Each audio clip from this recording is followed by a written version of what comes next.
I'm Arnold Michaelis. It has been written about our guest that he is a personality who might have stepped out of the more elegant passages of a Tolstoy novel. Like Paderewski, he is the flower of 19th century Europe.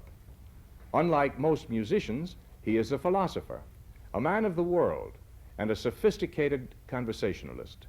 Now, this is what purports to be the pianist Artur Rubinstein. I'm interested in your reaction to that, Mr. Rubinstein. The reaction is very terrifying, you know, because when you introduce me like that, all this lovely, line of qualities you give me is becoming paralyzed, you know, because right away I have nothing to say. I feel that I have nothing in me.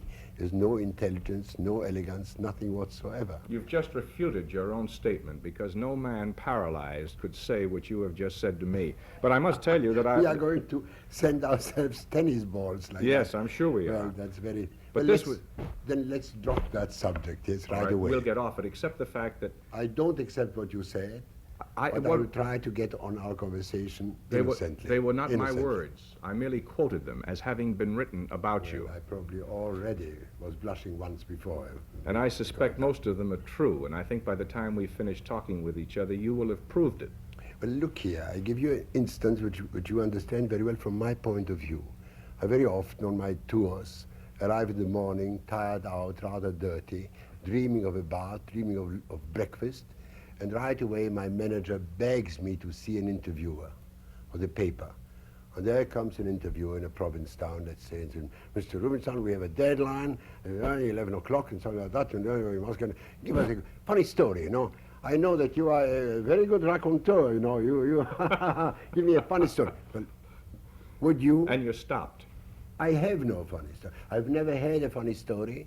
I've only the wish to have breakfast and to get a good bath, and I look absolutely dead. You see, it's impossible.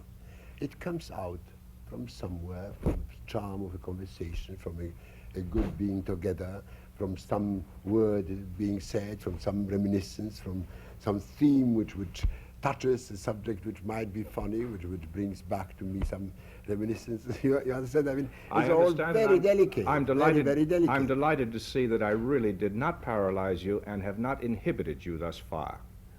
I'm glad. Well, wait a minute. I give you another thing. You know, there are hostesses, and hosts too, but hostesses mostly, who like to introduce their guests with their biographies. Oh, of course. A little bit in the way you introduced me just now. I do apologize. Well, I think it's your métier doing it. You must introduce a person you have in a chair opposite you, and you are going to, I mean, you must say who they are, after all. I am rather notoriously known. Even some taxi cab turns around and says, aren't you the... You know, I mean, they do know me, but still, to the vast public you have on television, you probably must say who I am in your conception. Why you asked me. I'm glad you understand me, Mr. Yes, Rubinstein. but you see, this introduction sometimes amuses me so when they say, oh, you didn't meet Mr. Smith? Oh, he's a fine man. He's very charitable, you know. He gives lots of money to poor people. He's rich, you know. He's a banker. And then he likes food. And, oh, you know, he dances very well. Well, imagine, I mean, when I see him dance, I expect to dance very well. He doesn't dance very well.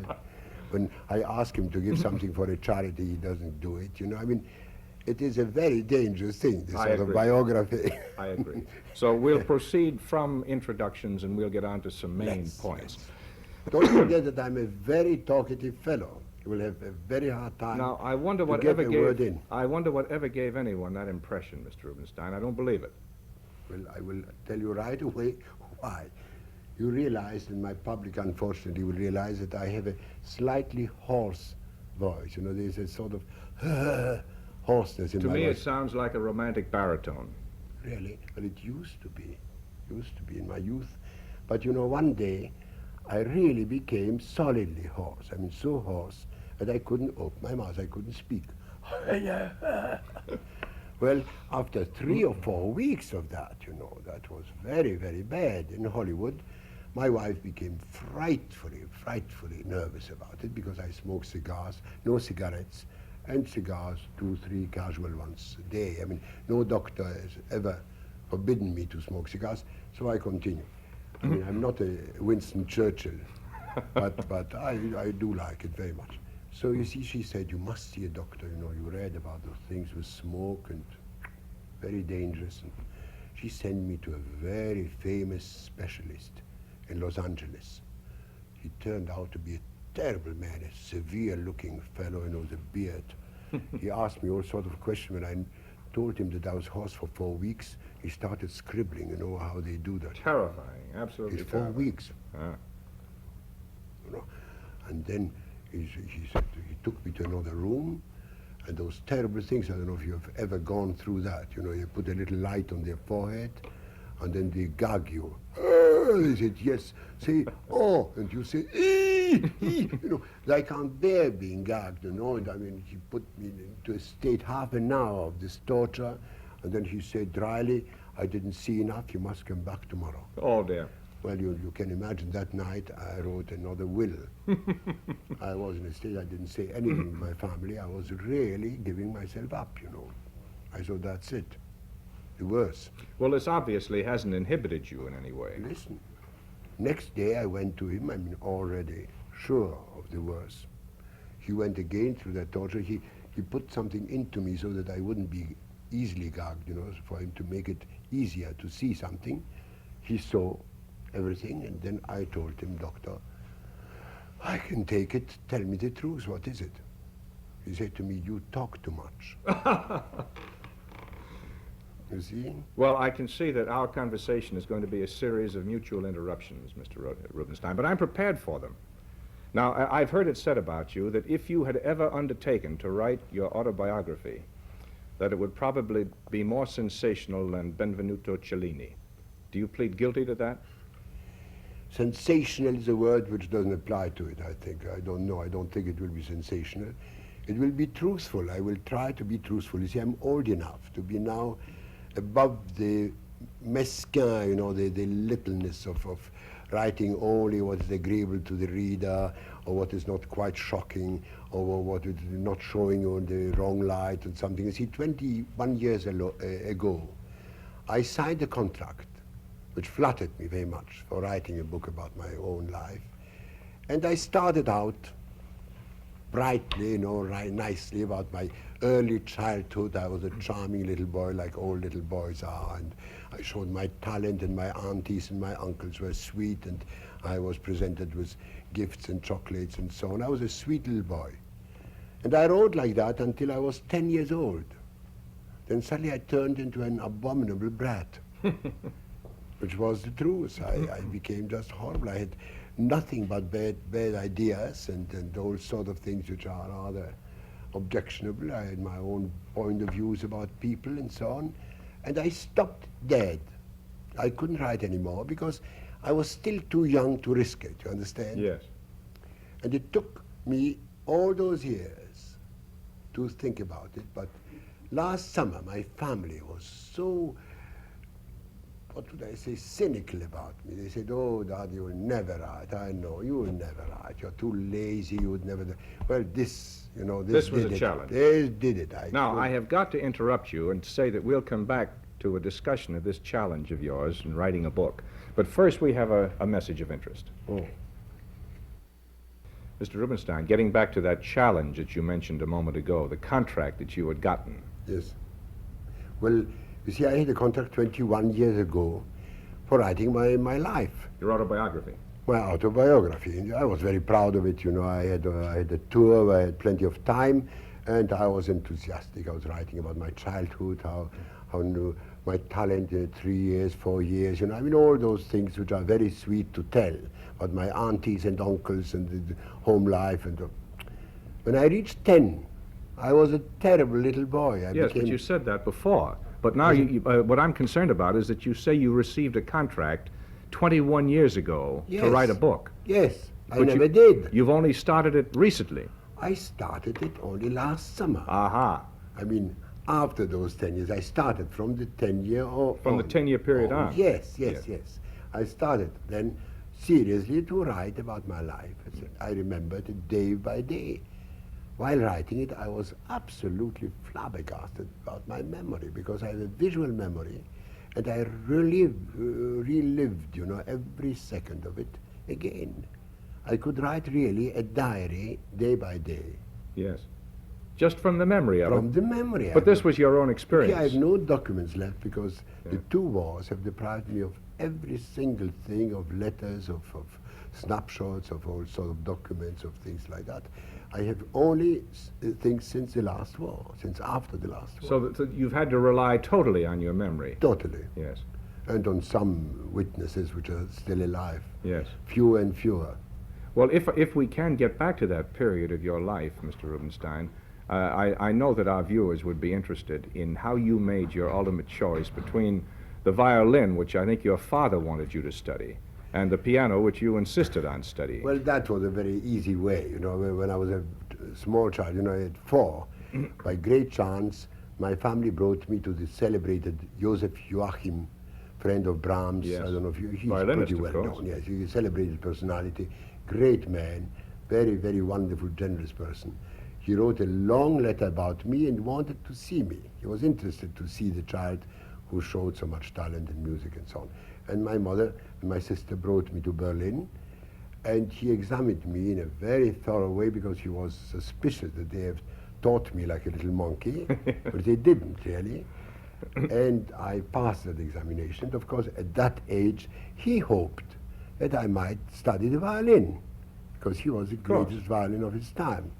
But when I came back to Lodz, Łódź, you know, In Poland. in Poland, where my family lived, my father gave me right away a little fiddle, and then when I was 5, they started to give me lessons on the violin. I loathed it, you see. I couldn't bear it because I'm a born polyphonist, you see. I need harmony. I need the whole music. Yes. I couldn't possibly be contented with the one Even at sound. that age. Oh, absolutely. That's It's fantastic. an instinct, you know. One is born for an instrument. Yes. One is born for it, you know. A Heifetz or a Menuhin are born violinists. So was Joachim. He played the piano. They all learned the piano. Everybody learned to play the piano, but that was an instrument of casual necessity or something like that. But violin, they were born for it. Well, now what happened to Joachim's interest in you Well, after you see, chose that's the it. piano? You see, I broke a little fiddle. What was spanked for it, you know. Yes. What made myself understood. So they turned me to the piano, where I at once became became quite good. I had a concert at 6, and played already quite good music. I played little Mozart and Schubert and Mendelssohn and so on at the age of 6. Only while I was giving that concert, I was thinking nothing but of a box of chocolate, which was offered to me by, after the concert. But who was the first big influence in your life on the piano? Which personality was the on first the one? piano? Well, this is just a very strange thing. There was no influence on the piano. You see, I listened to great pianists like D'Albert, like Busoni. Those were the great pianists of my time. Yes. With tremendous enthusiasm. I listened also to Paderewski, of course, whom I heard very, very much because I stayed with him 3 months in the country, in Switzerland. In Switzerland, yes. In Morges, you know, near Morges, where he had an estate when I was 15 years old. But so I see, I had plenty of occasion of hearing. But you see, I felt always what I do advise also to young pianists. You know, one has to behave in that respect like a bee. How do you mean? I'll tell you, you see, I tell pupils, go to all the concerts. If you dislike something, it's a good lesson for you what your nature doesn't accept. Doesn't take, yes. If you hear something marvelous which excites you, take it. That will be for the good. Mm. And the ensemble of all that will create your own personality. It's fascinating. That's it. Yes. A bee makes honey of many flowers, Mm-hmm. and that is what creates a personality. I don't believe that the personality, I mean the original personality, the people in history of the art which we call, oh, they were absolute original geniuses. There isn't such a thing. They've always taken something. They had always roots in something. But in that way, you see, that wasn't, Titian was an imitator of Giotto, of Bellini, you understand? Yes.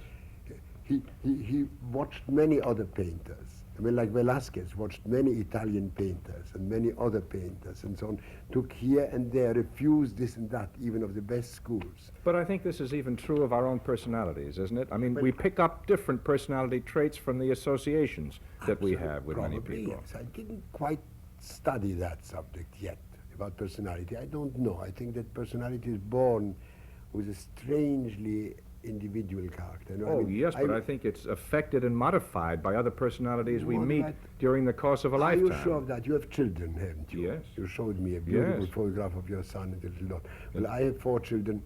Well, they were born with their character. Character is They one were born, thing, they were... personality another.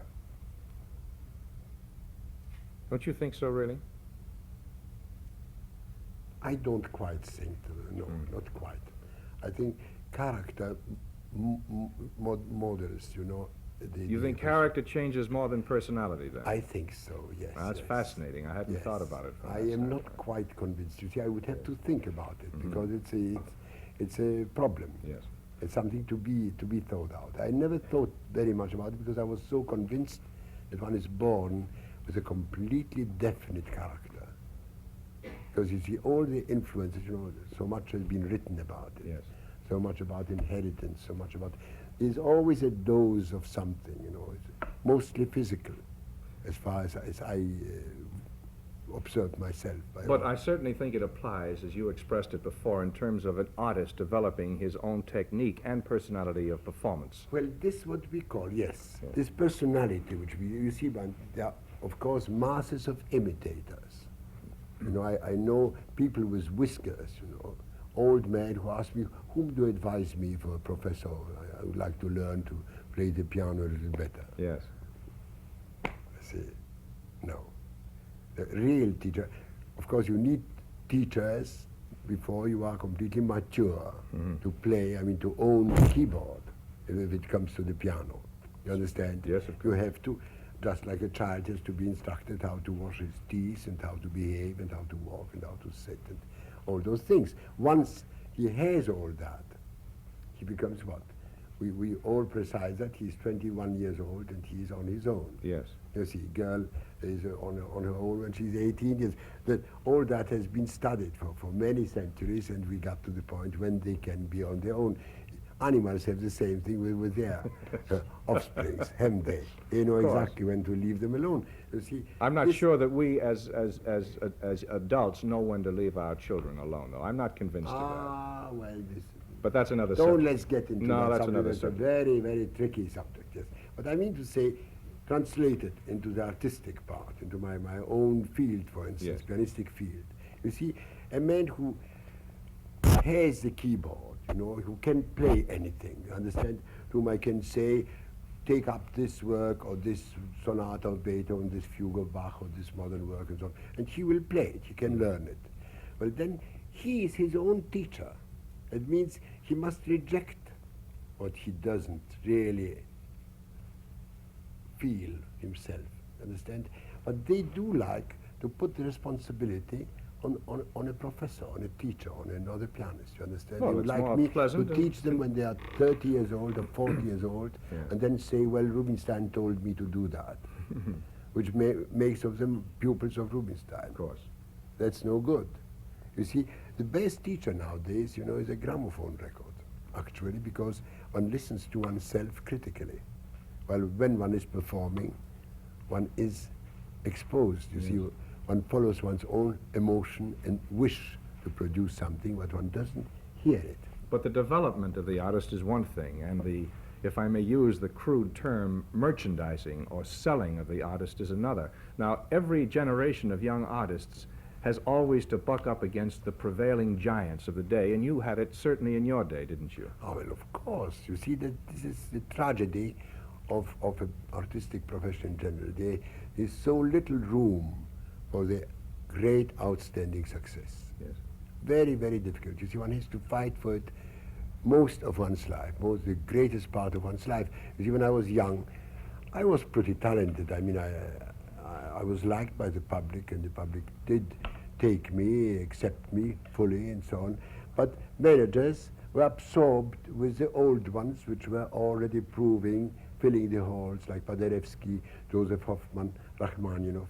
You see, so we had to wait until they disappeared. I heard that from my predecessor too. I mean, I heard that same thing told me by Paderewski, D'Albert, Busoni. They said, well, we had no chance when Liszt lived, when Artur Rubinstein played around and so on. Well, they had it all. Now you have to wait. Now I tell the young man, see, it will not be long. Now, It will disappear. if I could ask you again, Mr. Rubinstein, to wait for just one moment while we have another message of interest. Mr. Rubinstein, when do you think this autobiography of yours is going to be ready for publication? Well, I hope to live long enough still to write half of what I have to write. You see, it is terrific. I have a very long life, which started very early in a most dynamic way.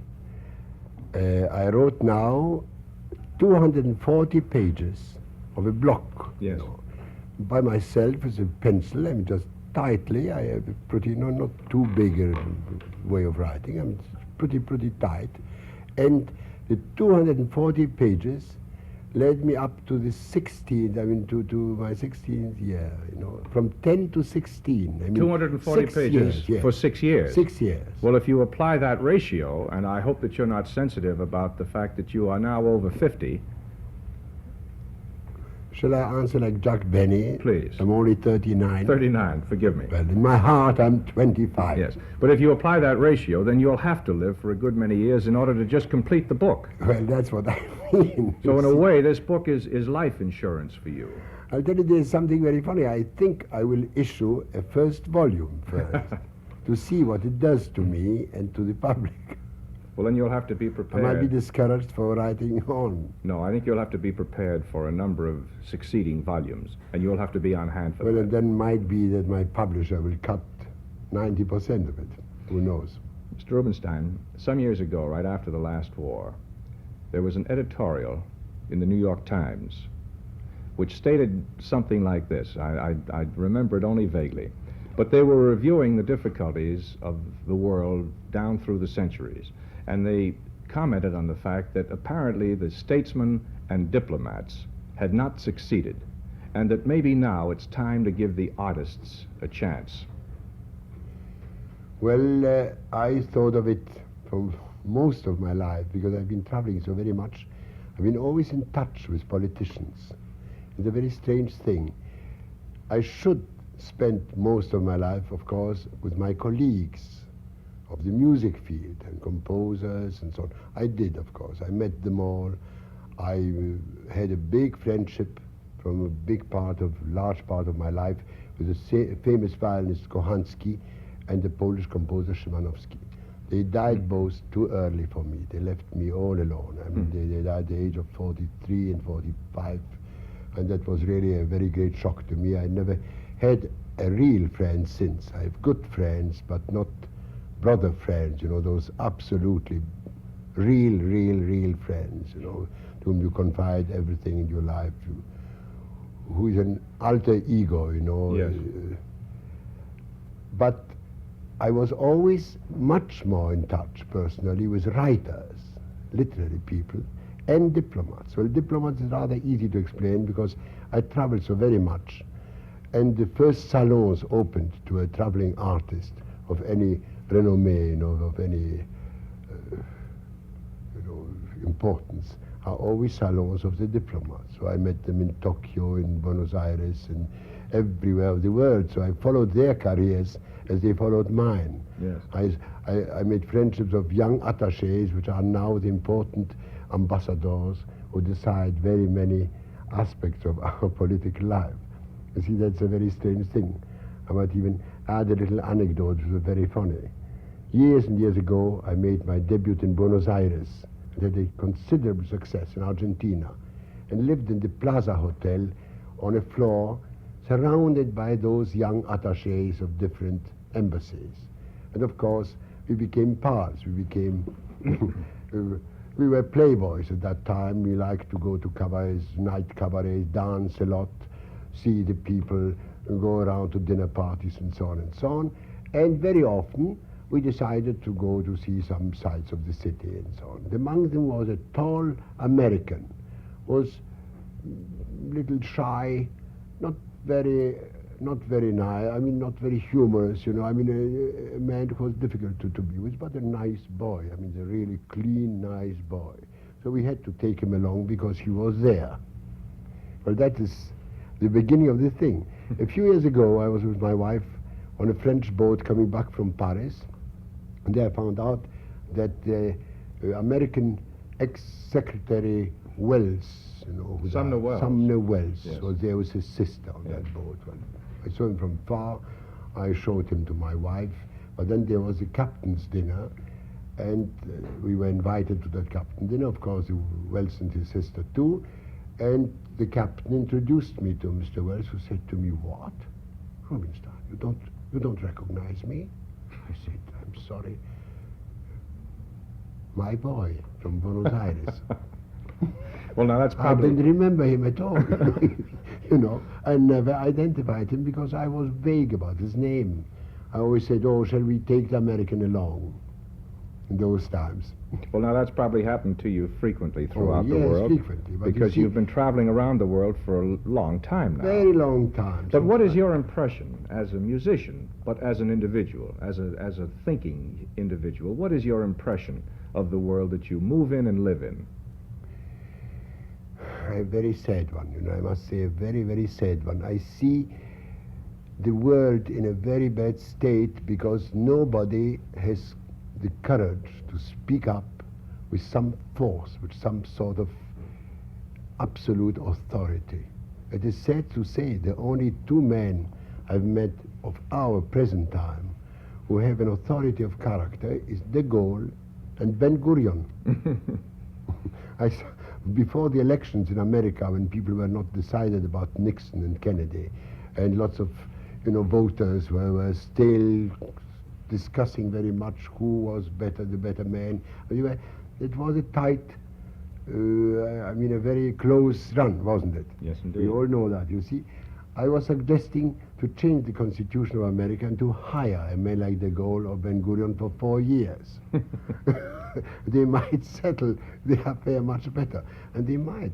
Well, now, you mentioned before that Ben Gurion and de Gaulle were the two men to you who have spoken out frankly. Not only spoken up, but acted frankly. You see, you can see now we are furious with de Gaulle, rightly so. He has done something which is absolutely not to our taste. I'm not a great expert of economics, that sort of thing, this field, but politically I'm well aware of what he means, what we mean, what is the counterpart, why the English are so upset, and all that I did take in, and so I won't speak about it because everybody knows it from millions of articles and television talks and so on. But you see, de Gaulle decided something and did it. We do not decide enough, nor does Khrushchev, nor do any other people I know in any other countries. It's always some sort of element of doubt, element of change, element of opportunity. It is an unsafe feeling. We are all the time on the outlook for the new word, for the new decision, for the new turn of things, where facts will force us into something, you understand, which Yes. is not the right attitude in my point of view. I mean, I might be completely wrong, but I feel very strongly about it, and I have a rather, as I tell you, I'm a frustrated writer and a frustrated politician. Well, I don't want to frustrate you anymore at this particular moment, Mr. Rubinstein, but we'll return to this conversation after a message of interest. Mr. Rubinstein, earlier in our conversation, you referred to Paul Kohansky, the violinist, and Szymanowski, the composer, as two of your dearest friends, and they both left you at an early age, and that you had really been lonely since then, that you didn't have an alter ego. But at an earlier time in which you and I had a talk, you mentioned to me that your close friends really were to be found among your paintings and your books. That's true. Now, yes, that I told you fascinated that. me. Well, it's very simple to explain. You see, I told you that, you see, I hate people who have hobbies. I'm approached all the time with letters asking me for my photograph, which I do not like to send because I decide to give photographs to my friends, to people I like to dedicate something to.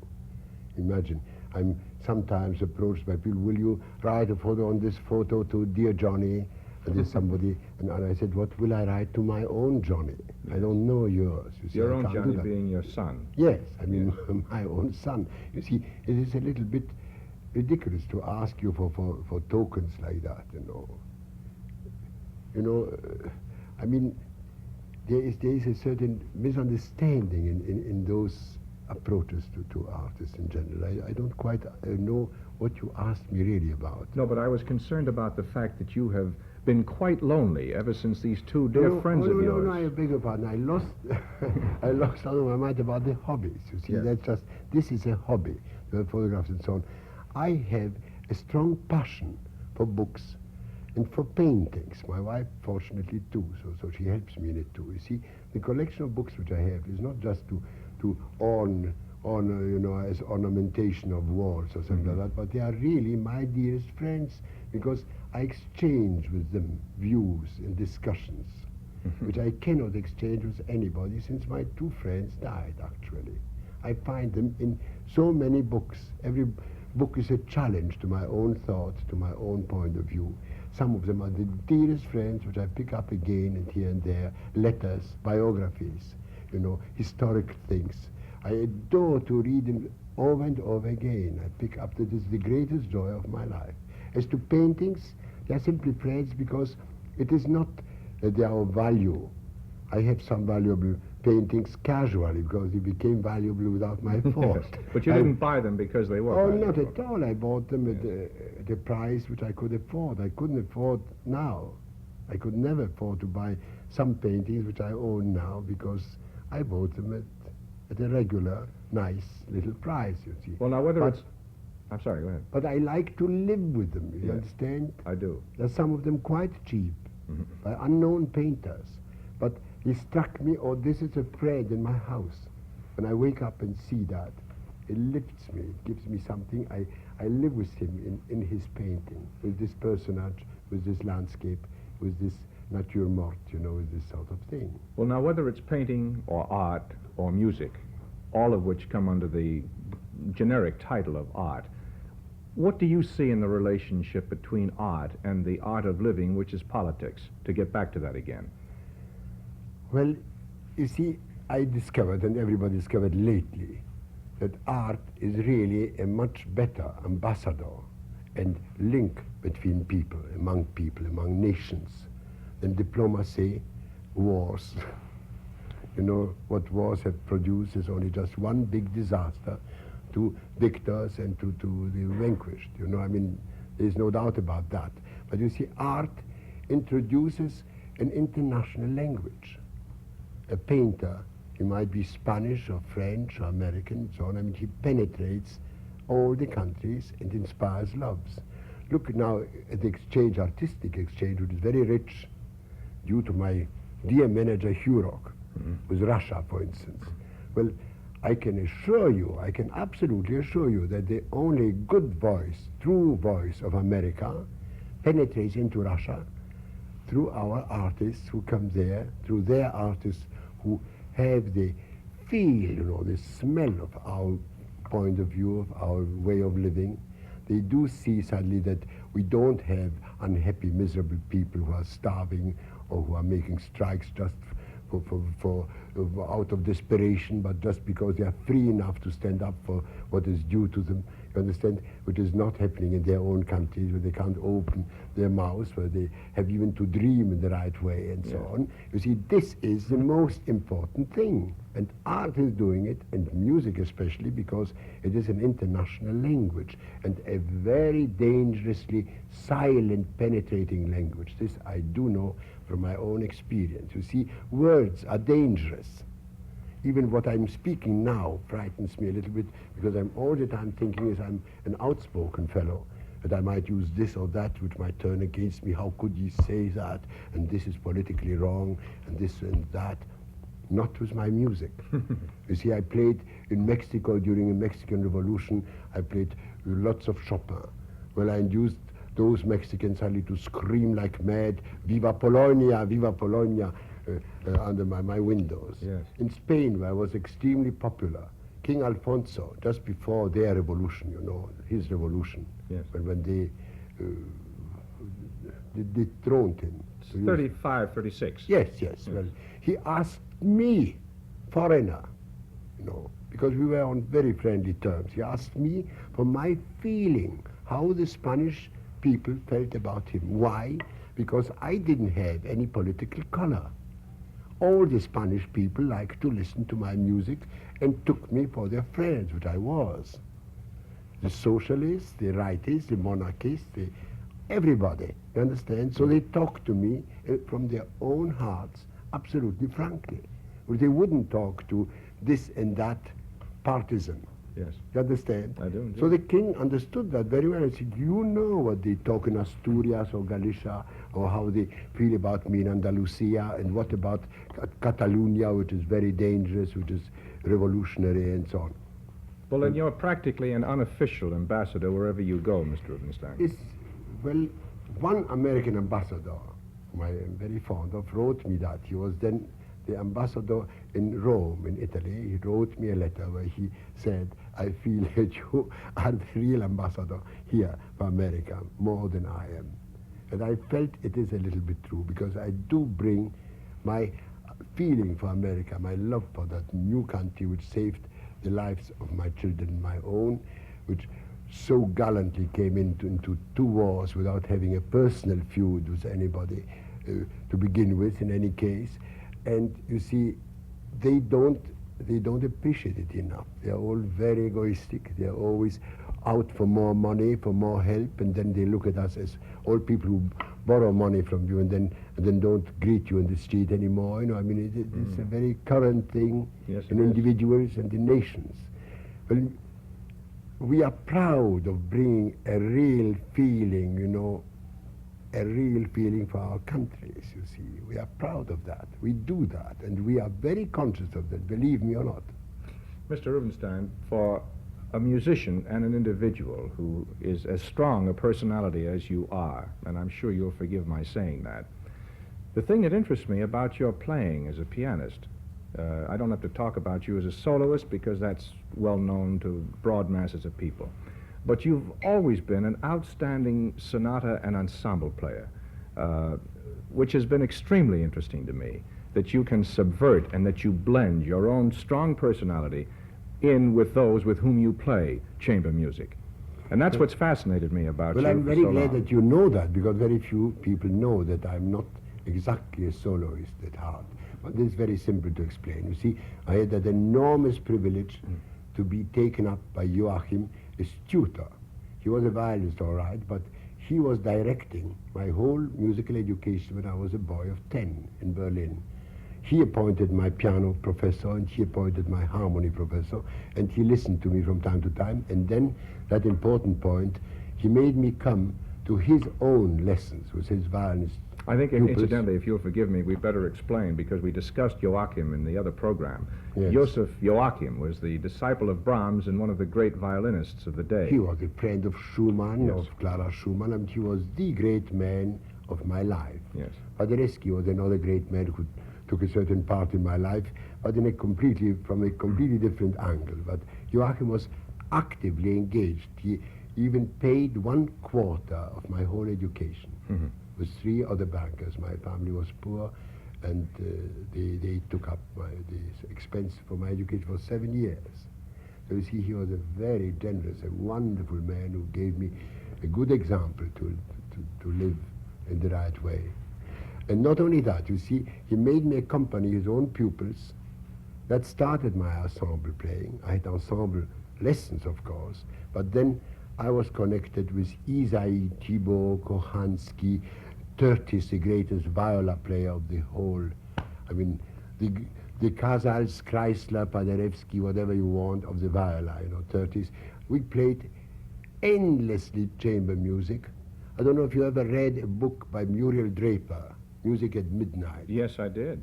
Well, she described those nights till 7, 8 in the morning where we played about 20 chamber music. Well, that's the height of living. That's it, with Yes, Isaïe, yes. with Casals, with Sturtis, with all those people, Thibault, where I accompanied the whole opera to Shaliapin, who sang it right through Kovanshchina by Mussorgsky and so on. But those are unforgettable moments in my life, and I spent my whole youth up till 30, 35 years with Kohansky, constantly playing the whole chamber music literature.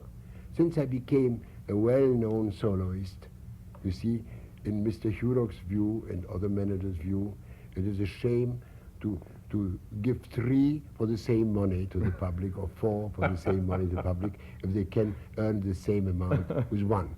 You see, I mean, that is an absolute mathematic problem. No question. I want to get back to this whole area of ensemble playing in a moment, Mr. Rubinstein, after this message of interest.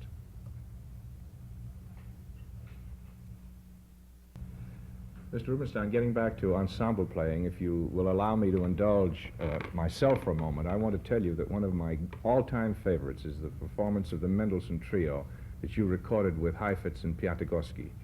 Oh, yes, I remember it well. You played it in public, you know, once in Ravinia Park. Chicago. There was a great excitement about it. There were 12,000 people to assist at those seances in the summer. And we were very enthusiastic ourselves. We would like to continue, but then in America, we were called right away the $1 Million Trio. And that, we didn't like that so much. Did you break up for that reason? We broke up, not exactly for that reason, but I mean, it didn't encourage us exactly. You know, it was too commercial. It sounded wrong. Now, since we're in the area of ensemble playing, I'd like to get on to the larger area of ensemble playing, namely the orchestral, and in your particular field of the concerto, where you come to grips with the individual known as the conductor. Certainly. Now that fascinates me because of the personality of the conductor. Oh yes, I had many fights with conductors, because you see, essentially a concerto is written for the piano, and the orchestra was accompanying it. Mozart conceived it in the most divine way, but I played once only with Toscanini, to give you an example. It must have been an experience. I had a great experience. I was proud to play with him. So Toscanini took me on the rehearsal with a concerto of Beethoven. He never played with a soloist because he didn't like soloists. He went through the first movement. It was all wrong. We were never together. It was absolutely awful. Of course, he was the one conductor I didn't dare to interrupt or anything, but I gave up. In my heart, no good. Well, he said to me kindly after that, shall we repeat it? I said, all right. I said, no good. He never stopped the orchestra or anything. The second time, brilliant performance. He didn't lose one single thing because he heard everything I was doing. It was the most brilliant accompaniment I can imagine. Well, I have got to interrupt you again, and thank you very much for being with us, Mr. Rubinstein. I hope that you'll join me again next week for another view from the top. Until then, this is Arnold Michaelis.